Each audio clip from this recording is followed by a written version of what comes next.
Welcome, Sojourners! You have found yourself a cozy place here at Sojourners Awake. I'm Jonathan, and this is our production of The Bookish and the Brave. Like you, the Sojourners are on a mission. They face conflict and danger, and sometimes even failure. And in this most recent episode, we process the bookend's failure with the Black Lotus. I don't know about you, but I cannot help but pay special attention to how the bookends process their failure with one another. There's an old saying that says, better a neighbor nearby than a brother far away. And in the times when you were at the lowest, it helps to reach out to those around you. So share this episode with a friend today, and leave a rating and review on your favorite podcasting platform so that other Sojourners find us along their path. And if you enjoy this background music and ambiance, you should visit Tabletop Audio. Find them at www.tabletopaudio.com. And so for now, our story continues.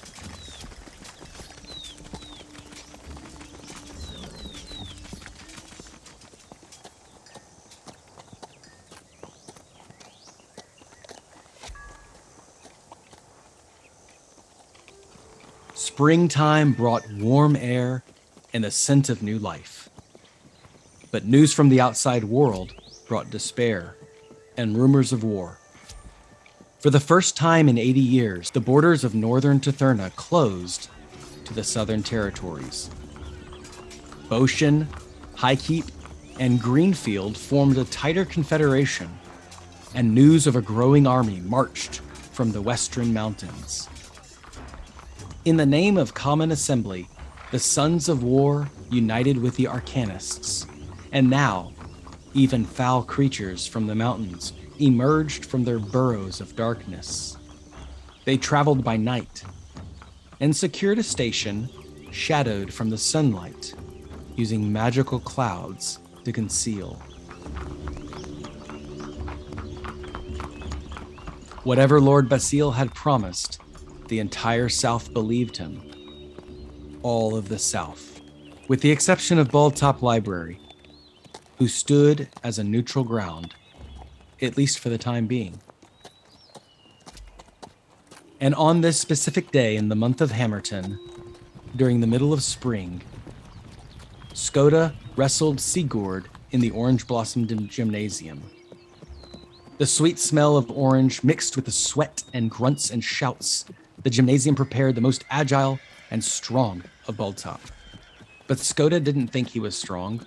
He was just unable to think. And so, he wrestled until his body physically collapsed. "That's enough for now, Skoda," said Sigurd. "I think you're wanted in more councils." "They can wait," said the old dragonkin. And then he lifted Sigurd's foot off the ground, sending him reeling backwards. The four of you Sojourners move out and about through the Baldtop Library, the courtyard, and the Orange Blossom Gymnasium. And Vaughn, you are here today, exercising in the gym to stay prepared and vigilant for the coming months. How do you appear? Vaughn is watching Skoda and Sigurd and laughing and enjoying all the while in between or when they're resting. He's working on his climbing with Aramonte. So they're working on the climbing wall and practicing handholds and what to do if your feet slip and different things like this. I imagine that there's a couple younger folks that look up to Vaughn that are participating as well and hanging out and working on their climbing alongside. And Vaughn will give them little tips here and there and encouragement as they do well. But mostly, yeah, he's working on his climbing and he's hanging out with Aramonte. Aramonte places one viney hand over another, and as she moves up the rock wall, you noticed she begins to elongate and stretch, and her body begins to crack and groan, and were the growing pains this much trouble for you, Dad? Well, Aramonte, you're a little different than I am. I don't remember it being quite like that for me, but I also don't remember stretching quite as far as you're stretching right now. Ah, Maybe just try not to reach that far. what about Mom? Does she ever complain about... Yeah, I'm not sure what Okay. what your mom thinks about that. She probably complains quite a bit, but I don't know that it had anything to do with growing pains. Aramonte reaches the top. Brother Dogoth applauds from the bottom. Well done, Friar Vaughn. Well done. Well done, Aramonte. Thank you, Brother Dogoth. You're welcome to climb with us if you would like. Yes, I put in a couple rounds early this morning. I'm sure you did. Aramonte stretches to the top and her feet dangle off the side of the rock wall. With you at the top, she reaches down a hand and pulls you up the remaining stretch. What are you going to do next? Are you leaving again? It's been a month since you've been here. I'm actually starting to get a little tired of you being here all the time. Perhaps you are going to go out sometime soon? You want me to leave you? Well, no, I was wanting to go with you. I can't Oh. really go anywhere else. Yeah, like I want to go with you. Oh, okay. I thought you were tired of me, not tired of being here. No, you're not listening. I want to get Okay. out. It's been like I a hear month you. since we've been here, and I can only go through so many dead pages before, and so many. Well, I don't pickpocket anymore because you told me to stop. I promise I haven't. Well, that's good. That's good, Aramonte. I'm glad you stopped. And I do think we're going to be leaving soon. I would like to leave soon. Hopefully there's an assignment for us to go do something different. So you can tell she is trying to ask you something, not quite sure how to form the words. Then she stops and she looks over and just lets the words trail off. There's a moment of silence. Aramonte, is there some place that you would like to go or something that you're thinking about that you would like to know more about? Are you trying to read my mind? You know that I don't do that. But I am curious, and if you'd like to share with me, I would like to hear. Make a persuasion check. 7. I'm okay. And then she, without another word, hops down the line and swings all the way down, bypassing the rock wall completely. And you see her walk away outside the gym, wave hi to someone, and leave. Vaughn takes a deep breath, and then he starts climbing down. And he's going to climb down and then just join the rest of the people. Grunts and groans lift up in a chant and chorus as the Orange Blossom Gymnasium rings out the final bell. The gym closes for a little bit of cleaning, and Sigurd waves everyone out. He clasps a hand upon your shoulder. All right, Vaughn. Have a good rep today? Yes, it was good. Those three young ones were climbing with us, and Aramonte made it to the top again. I had a nice climb. It was a nice day, and I saw that you were having a good time wrestling with Skoda. It looks like he got you there at the end. Yeah. I gave him the opportunity and he took it. Let me tell you something. Skoda never visits here, except when he's in the darkest sort of thoughts. I heard that when you wrestle, you fight, you understand the soul, the motives. And without words, I could tell. He has a lot on his mind. Do you think we should go check on him? I thought you saw him every day.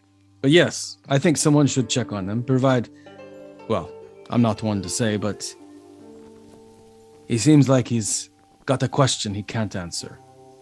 Well, seeing him every day and paying attention to what he's thinking and feeling are two different things. I've been preoccupied with training. I've been preoccupied with, I told you about that Vegetino experience and just trying to understand a little bit more about that stuff. So I've been a little preoccupied, but I can check with Hawkins and Sterling and see what they think. Sigurd doesn't seem bothered at all that he misspoke, and he continues on. Yeah, of course.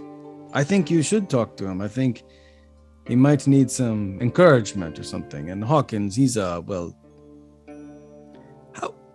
Vacatino, huh? That must have been a real trip. Well, I told you part of that story, but yes, going someplace that you're not familiar with and then seeing your family there is quite disturbing. And I've, well, I wasn't a very good student, except with you, of course. Uh, but with the book learning, not such a good student. But over this past few weeks, as we've had some time, I've found a keen interest in understanding a little bit more about what's happening to my family. So I've been doing some research and spending time with Asyndeton and Hawkins, even Sterling, finding out a little bit more about what they know, and then some of the other scholars in the library. I don't know that I know a lot yet, but I'm starting to understand a little bit more, and a little bit more about what my family's role was in Bochen. Yeah, Bochen. I hope you find what you're looking for, Vaughn, but if you want my advice, don't look too far in the dark. You might be uncomfortable about what you see. Well, I'm already there, my friend, but thank you for the advice, and I'll be back tomorrow if you want to take up some wrestling with me. Very good. Now, where is Sterling? Who knows, my friend?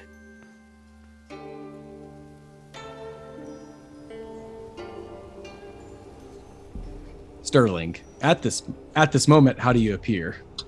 So as we're leaving the Orange Blossom, he's kind of away from everybody else, heading to scroll. I think he's just kind of doesn't have his usual chipper demeanor. He's a little downcast.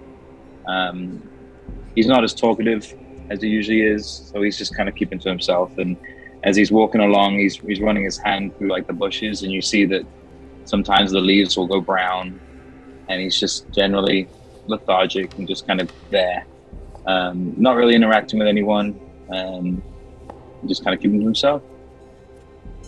Asyndeton, you are moving about the courtyard. Suddenly, you become aware of Sterling. How is this so? I think he smells with his heightened sense the approach of water, kind of like clouds before a rainstorm. He has been out taking a break. He has spent the first few weeks of his time angry with the world and upset about his current state. But now he realizes that Sterling is there. He's been taking a break from his personal work, which we'll talk about in a bit, but he smells Sterling approach and he says, "Sterling, is that you?" Oh, yeah, hi, Asyndeton. Yeah, it's me. How are you doing today? I'm well. How do you fare? Yeah, well sums it up. Yeah. How's you enjoying your time here? Settling in? I certainly am. You care to talk, to sit, perhaps? I feel that you have something on your mind. Yeah, we can sit. No, not on my mind, really. Just,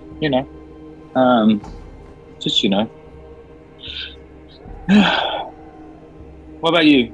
You dealing with everything all right? You settling into the new norm? I'm making progress. I've been trying to convert my books into something I can read now. Hilda has been very helpful. She's been working with me to poke holes in paper, and I can feel the bumps. Makes it easy to read. Oh, wow. That's pretty... Wow. I didn't know you could do that. I guess, you need to find a way to read, didn't you? You always like doing that. I cannot live without books. To quote a famous American president. A where? A where president? I don't know. Oh. Yeah. Well, I just feel that you have been so sad recently. I don't know if there's anything I can do to help. I'm afraid I used my joke at the monastery. Yeah, that was a good one. Scream cheese. Yeah, I'm keeping that one. Never know when I might need it again. But no, I mean, we've all got reasons, to be a little down.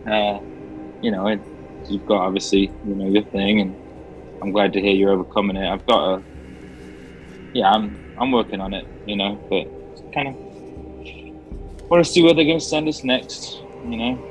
Well, with that, Asyndeton holds out his hand and he forms a very small rain cloud, and soft raindrops begin to fall into the palm of his hand. And he basically holds it out to you, Sterling.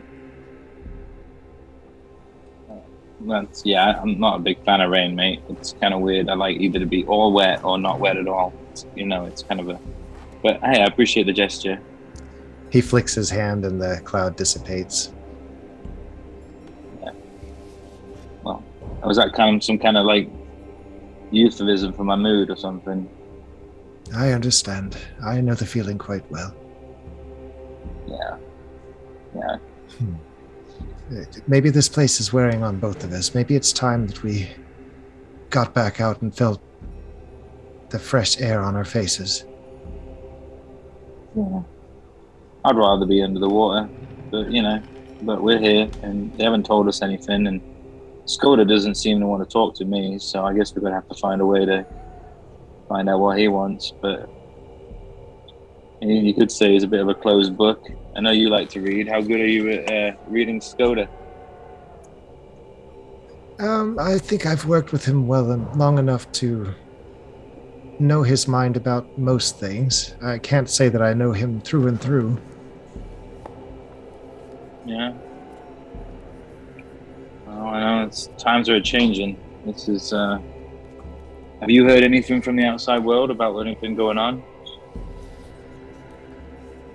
I talk to people as they come. I don't know that I have anything of substance or of use, but I like to try and stay current with everything going on. Yeah.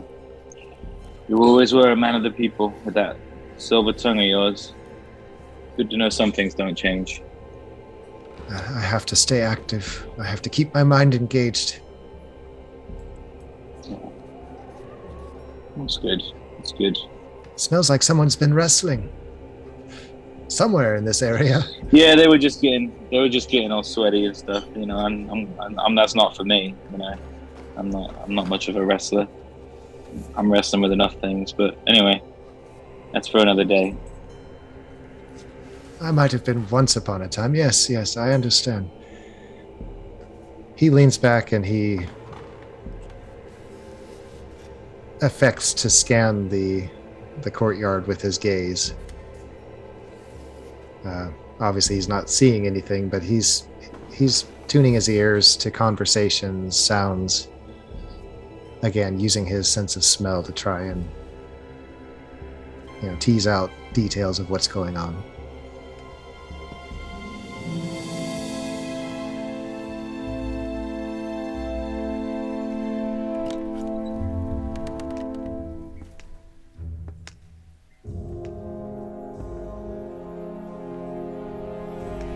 Courtyard busies with activity between wardens and witnesses.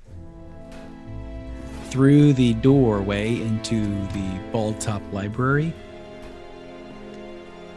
towers ascend high into the sky, still covered by the magical dome protecting this bastion of knowledge. Deep within one of the inner rooms, a dim light hangs over a chessboard. Hawkins, you sit across from a man. You are 3 moves away from checkmate. Kondanak then places the rook, rubs his chin, and breaks the long silence that you have endured during this chess game. Hawkins, what do you think of the human folk, their ways, their history, their future? Now, see, if you'd been paying a little bit more attention to the game instead of philosophizing, you might be in better shape. But I guess, I mean, now that we're already here, I might as well give it a thought. I mean, I appreciate a lot the amount of energy and focus that they put into whatever it is that they're doing. When they find something that they want to do, they just put everything they have into it. Sometimes us longer lived races take things maybe a little bit too slowly. Do you think that way about the gods? I don't know. I think, yeah. I mean, I think some of them can, but others I've heard, anyways, make themselves involved in, the affairs of humankind. You know this. Maybe do. that's just to help them pass the time, since time means even less to them than it does to us. Some of the all servants withhold information and technology from the humans for fear that, well, given their propensity to die so quickly, they might take the world along with it.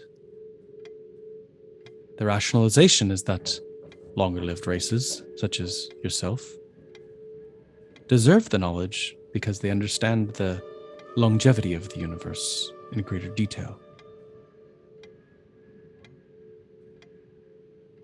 What do you think about that? Are you going to take your move? Kondanak thinks for a second, leans back, then places the piece on the board.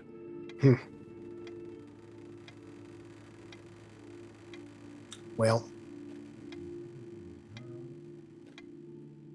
that's a tough question. I don't know that I'm quite old enough to answer that one, really. I've been around a little bit, but not that long. I don't know. I mean, I understand the value in keeping dangerous things safe from those who can't yield them, or who are unlikely to yield them in a wise way. But also, who's the gatekeeper? Who's qualified to judge who's going to be wise enough? That's certainly not a position I want to be in. Does seniority have nothing to do with it? I mean, maybe it could.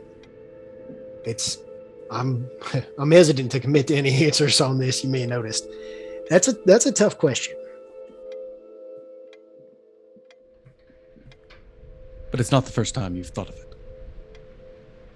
It's the first time in a little bit. I've been kind of practical for a little while, not spending a lot of time philosophizing.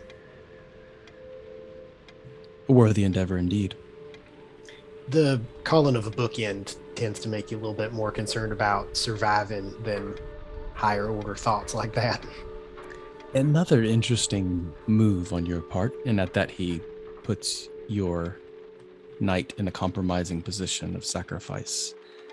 I surprised that you took the position of Indigo. One of your kind could easily ascend the ranks. I know Skoda has certainly thought once or twice that you would take the position from him. It's even rumored that you could be a keeper yourself and take Miriam's place. Yet, here you are. Still, a bookend. Well, the cool thing about these indigo robes is that when you walk through one of those orange or yellow sections inside the library there, the robes turn that color. I did not know that. While, indigo may not be the highest position, you could argue that it is the most powerful. There comes some risks with it, no doubt, but we are pretty well self-directed. Kinda. And do you think that you handle power well, Hawkins? You know, I don't know that I've tried to take on more than I can handle. I don't know that I've really pushed the limits with that.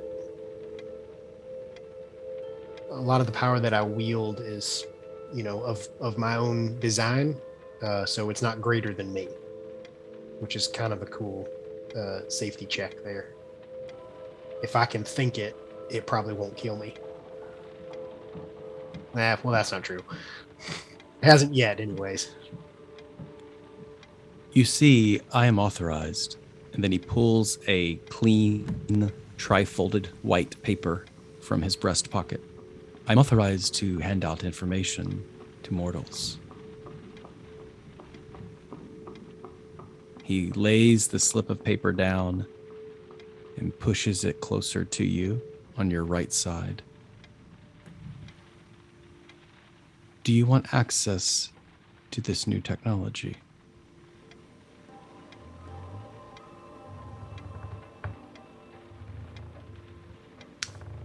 Do you think I can handle it? I do not care for you, so I do not have any attachments. I cannot control you, so power is of little use to me. Knowledge is my game. Check.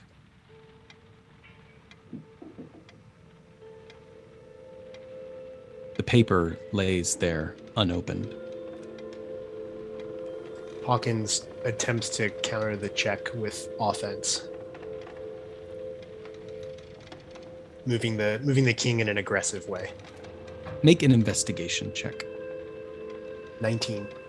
Kondonok's eyes go wide. And then he looks at the paper, and then looks at his king. He makes his move. Plus 10. 14. You have checkmate in one move. So he gives up a move. And he does not speak to the paper, but waits for your response. Hawkins sits back and kind of zones out from the game a little bit to think about whether he is ready to test himself with technology he shouldn't have, or, you know, wouldn't naturally have access to. And after maybe 20 seconds, he sits forward again, makes his last move. Checkmate. And stands up and leaves the room.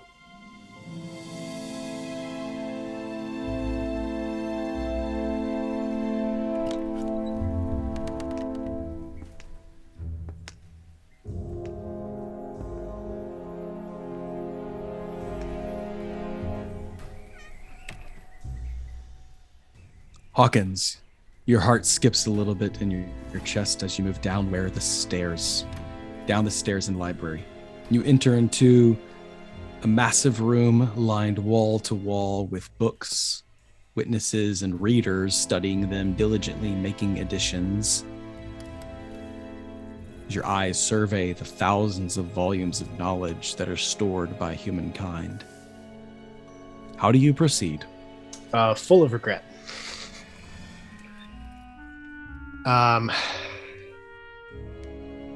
He's not sure that he made the right move, but it felt good in the moment.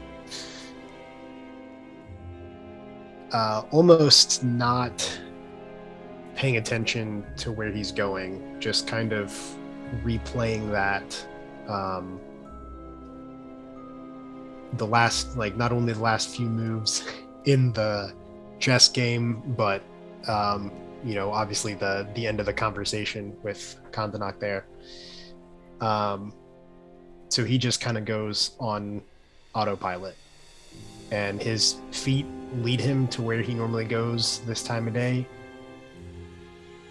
And that's just to the court of air, nice and open, where you can catch a breath of fresh air. He likes to take a brisk walk this time of day, so he goes into the courtyard and sees Asyndeton sniffing around, and and Sterling there moping.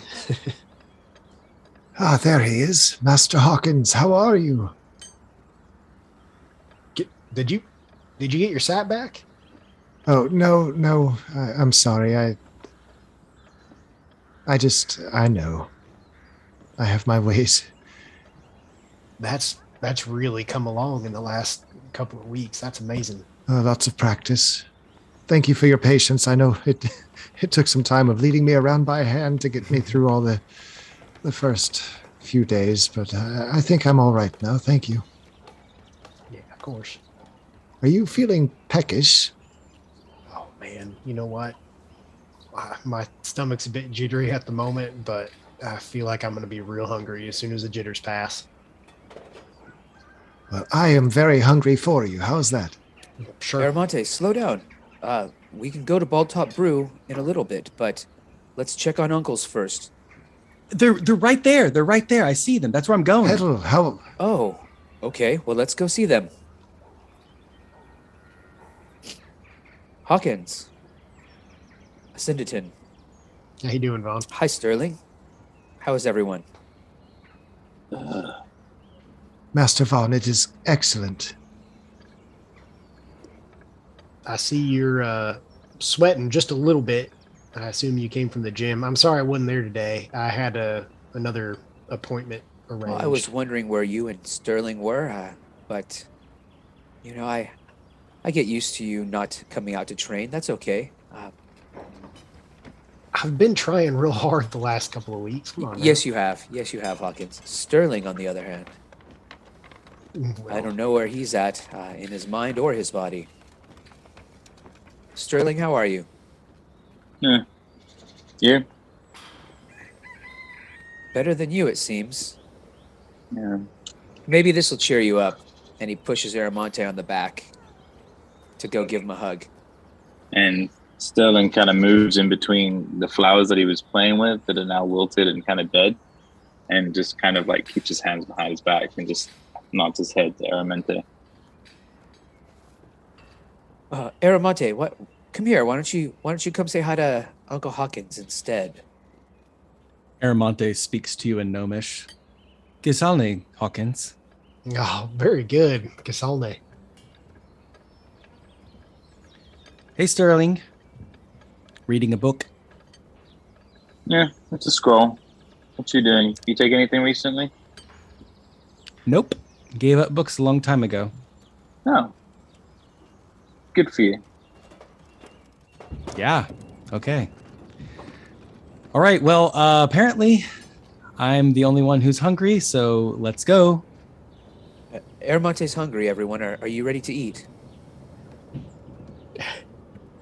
I just said that. Petal, I am ready to eat. She smiles and puts her arm into your arm and leads you away into the Bald Top Brew. I can tell you just look lovely today.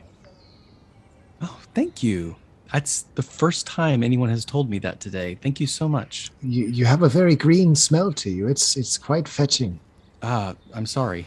No, it's lovely. It makes me think of warmer days coming.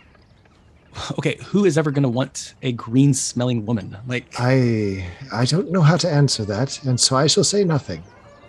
I am quite hungry. What do you think you would like to eat? I will have just a sandwich, I think. She sits down at a table where the bookends usually sit.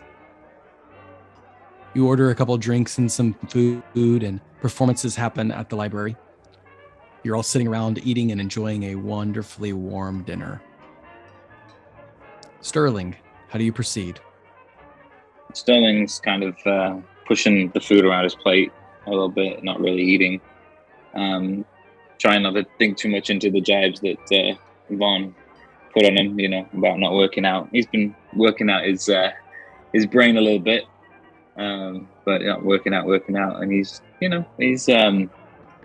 enjoying the music a little bit. It's kind of lifting his spirits, but he's kind of just away with the fairies and not in a good way. Hawkins. Hawkins notices. I mean, it's not. Don't give him a gold star for this. Hawkins notices that Sterling is down in the dumps, and has been for a while, and finally decides to say something about it. Sterling, I'm sorry I haven't talked to you about this earlier, but like, are you okay? I'm physically, yeah. But try finding out that two people who were closest to you, kept secrets from you, that they knew who your mom was, and then finding out, you're just offered up for a demon sacrifice, Yeah, just, everything, you've been looking for is crumbling down, It's, yeah, I'm okay, but, it's a lot. So, are you okay? I am, thank you. I don't. You're probably not looking for someone to say anything to you, and I don't know that I'm the right one to say it anyways. But I care about you, and so I want to say something.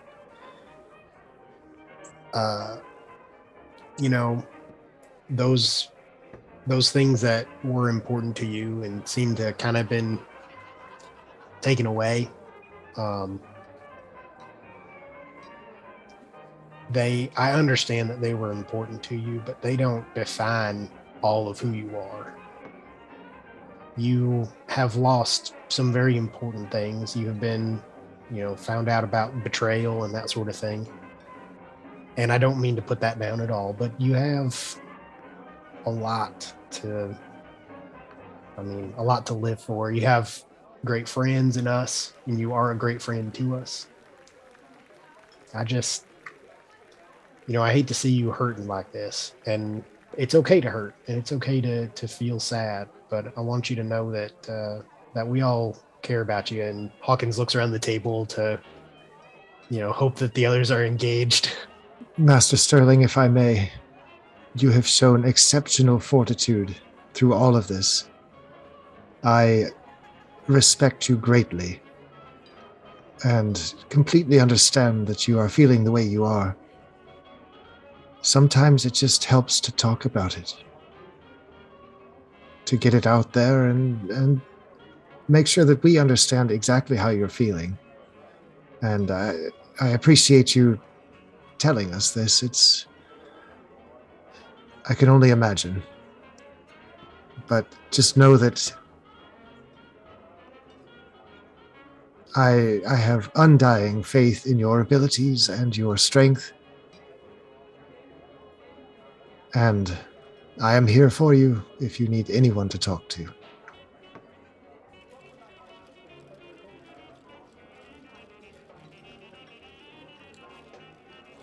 Yeah. Aramonte sits back and burps incredibly loud. Good sandwich. What are y'all doing? Perfect timing, as usual, Aramente. You're welcome. Yeah, I just, I hear you guys, and it's just something I gotta work through. Since coming to Bolt Up, I've been through a lot, and I know we all have. So I'm trying to, balance it out and think, that life, it goes on and everything happens for a reason. But it's been a lot. I think just getting out and going on a mission would be good. Not to mention, we didn't quite make that last one a success. So yeah, I appreciate you guys. Thanks for listening. I'm not ready to talk yet. I don't really know what to talk about, and really, I know who I need to talk to, but I don't really think she's. I'm not ready. So, but yeah, thank you guys. I'll try and be a bit better, but it is what it is, mate. Sterling, I know that I'm hard on you a lot, but I agree with Hawkins. I am here for you, and if you need to talk, I will. I will listen. And if you want to just sweat off some of this frustration and anger that you're feeling, I'm happy to do that with you in the gym as well. And speaking about going out on a mission, I'm feeling a little antsy myself, and I know that. Aramonte mentioned that earlier too, didn't you?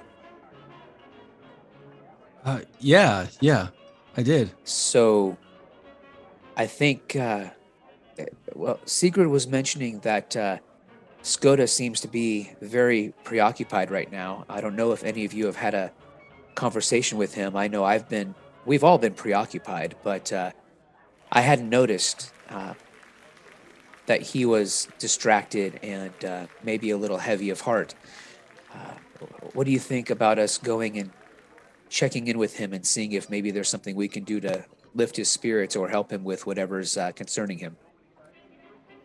Well, what do you think about going and checking in with him and seeing if we can lift some of his burden? Hawkins? It's a couple people have mentioned, and I think it'd be a great idea myself if we had something else to do. Some redemption from my perspective, really. I think talking to him and trying to think something on sounds like a great idea. I think it'd be kind of healthy for a couple of us at least, if not us all. I fully agree. Every story comes to an ending, so for now we must conclude. Thank you for listening, Sojourners. Your attention will not go unrewarded, and we look forward to continuing this adventure. If you enjoy this background music and ambiance, visit Tabletop Audio. Find them at www.tabletopaudio.com. And don't forget to leave a rating and review on your favorite podcasting platform so that other Sojourners may find us along their path. If you'd like to support the show, you can go to drivethroughrpg.com and search for Sojourners Awake. There you can purchase my adventure design course. It's just a few coppers, and it helps me with production costs. But however you choose to sojourn with us, as always, may your story continue. Yes, can I get a cactier, please?